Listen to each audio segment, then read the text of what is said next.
Bonjour à toutes et à tous. Voilà une courte vidéo sur la réparation d'un boîtier confort du groupe VAG. Ce boîtier provient d'une Skoda Octavia, la 2 litres diesel année 2008, si je dis pas de bêtises. Donc le problème est le suivant, on a l'affichage du tableau de bord qui nous indique qu'une ampoule est grillée. Sauf erreur, elle indique même qu'il y a un problème au feu arrière. Lorsqu'on a remplacé les ampoules, il n'y a toujours pas d'allumage et on a toujours la panne, comme quoi l'ampoule est grillée. Donc le problème vient de l'intérieur du boîtier et je vais tout de suite vous montrer où est la panne.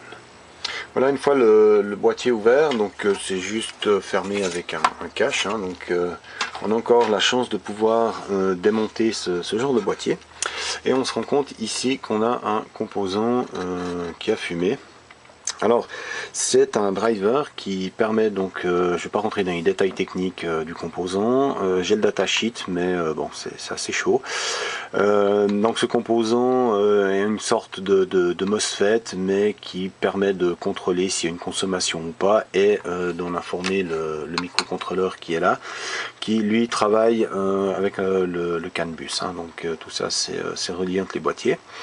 Alors on a la partie certainement la partie puissance qui a grillé ici, ce qui fait que la partie on va dire logique ne reconnaît pas qu'il y ait une consommation sur les sorties et donc affiche une panne comme quoi les ampoules sont grillées. Ce genre de boîtier est heureusement réparable, c'est des composants qui sont, on trouve les datasheets et j'ai réussi à en trouver en Chine. Donc j'ai pu retrouver exactement le même composant. Si je dis pas de bêtises, je vais juste vous le lire, c'est un VNQ 830, voilà, version 3. Donc c'est tous les mêmes, ça fait toute la sortie, donc tout ce qui est la gestion, en fait éclairage. Il y a d'autres composants qui gèrent également.